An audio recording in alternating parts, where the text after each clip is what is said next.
Clara Petacci, often referred to as Claretta, was the longtime mistress of Benito Mussolini, the Italian prime minister. While Mussolini was notorious for his numerous romantic exploits, including marriages, affairs, and relationships with female journalist Petacci, stood out as a consistent and unwavering figure in his life. She was the daughter of the Pope's personal physician and shared a profound and enduring connection with Mussolini that distinguished her from others in his orbit. In 1945, as the Italian resistance brought Mussolini's regime to its collapse, Petacci chose to stay by his side, refusing to abandon him. Both she and Mussolini were executed by gunfire, and their bodies were taken to Milan, where they were publicly displayed at a petrol station.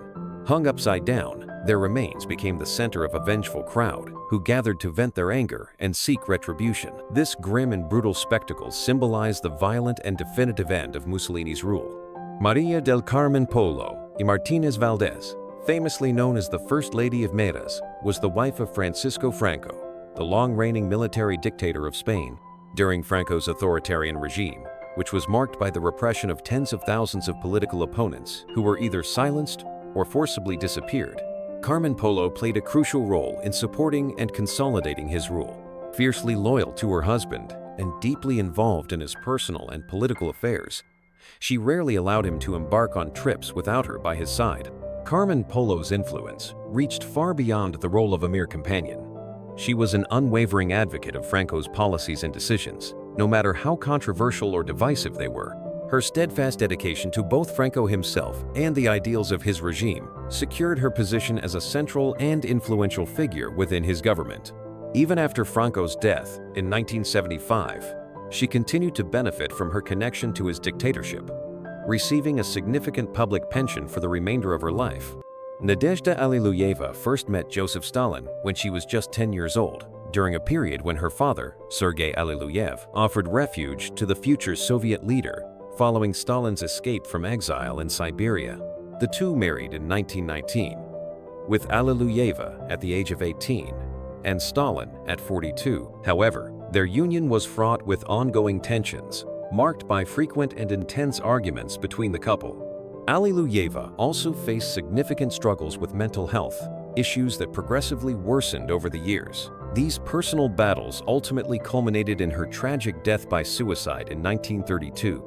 Eva Braun, the wife of Adolf Hitler, began her relationship with him in 1929 when she was just 19 years old. At the time, Hitler was 42, making him 23 years her senior. Over the 16 years they spent together, Braun reportedly attempted suicide twice. These actions are often interpreted not as attempts to escape Hitler, but rather as dramatic gestures meant to capture his attention and strengthen their relationship. Despite their intimacy, Hitler is said to have deliberately kept Braun out of the public spotlight, concerned that being seen as part of a romantic relationship might diminish his appeal to his female supporters and followers. In 1945, as Allied forces advanced on Berlin, Braun and Hitler formalized their relationship by marrying in the Führerbunker. Just hours after their wedding, the couple died together by suicide, sealing their fates in the depths of the bunker. Sajida Talfa, the wife of Saddam Hussein and also his biological cousin, played a significant role in the personal life of the former Iraqi dictator. Their marriage, arranged by their families in 1963, marked the beginning of a union that would last for decades. However, after more than 20 years of marriage, Hussein took a second wife, Samira Shah Bandar, in 1986, while still remaining married to Talfa. This decision provoked intense anger in Talfa as well as in their eldest son, Uday Hussein. In 1988, tensions reached a breaking point when Uday murdered Kamel Hanagagio, one of Saddam Hussein's closest and most trusted bodyguard. Uday claimed that Gagio had facilitated the relationship between Saddam and Shah Bandar. It has been speculated that this violent act may have been carried out at Talfa's urging, although no concrete evidence exists to substantiate this claim.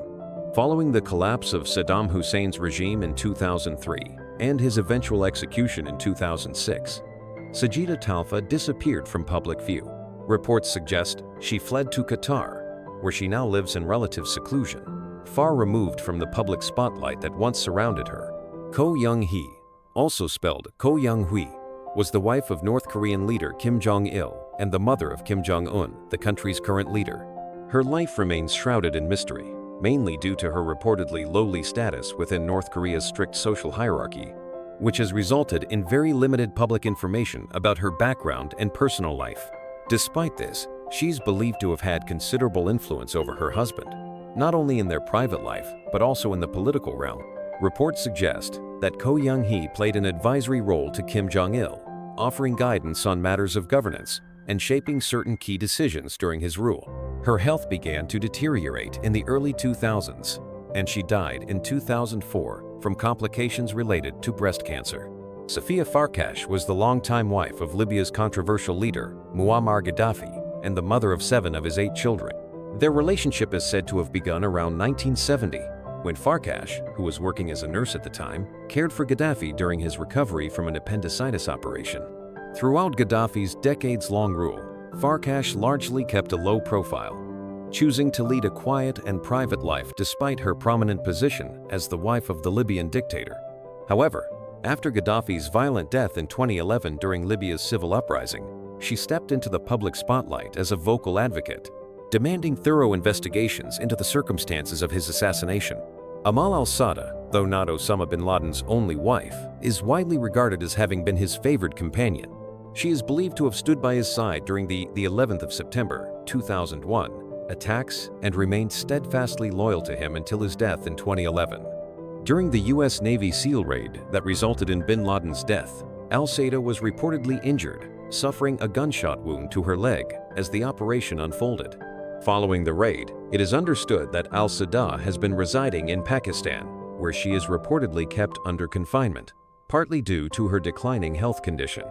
Q Ponnery was a central figure in the infamous Cambodian Gang of Four, a group that modeled itself after the Chinese Communist Party's leadership circle. The members of this group included her sister, Hugh Thirth, her brother-in-law, Ieng Sari, and her own husband, Saloth Sar, better known as Pol Pot, the leader of the Khmer Rouge regime. While Ponnery's precise role in Pol Pot's regime after he seized power in Cambodia in 1975 remains ambiguous, she is known to have held several key political positions during this period. By 1978, however, Ponnery's mental health severely deteriorated as she became increasingly affected by paranoia brought on by schizophrenia. Her condition played a role in Pol Pot divorcing her and taking another wife. Shortly afterward, Pol Pot himself retreated into the jungle, where he eventually spent his final years under house arrest.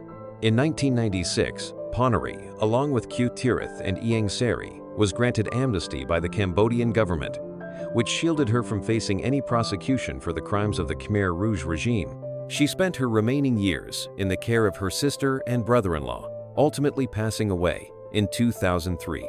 May Capone, the wife of the infamous Chicago mobster Al Capone, lived a life that stood in stark contrast to her husband's violent and a notorious reputation. While Al Capone became one of the most feared figures of his era, notoriously linked to crimes like the St. Valentine's Day Massacre and other ruthless acts, May managed to stay largely out of the public eye, maintaining a quiet and seemingly ordinary existence. The couple married in 1918, just 3 weeks after the birth of their only child, Sonny Capone. Despite the unconventional timing, May fully embraced her role as both a devoted wife and a loving mother. May was deeply dedicated to her family, known for regularly attending church with her son and remaining loyal to Al, even during his darkest times. Throughout Al Capone's imprisonment, including his years in the infamous Alcatraz prison, May consistently stood by him, visiting him faithfully and supporting him until his death.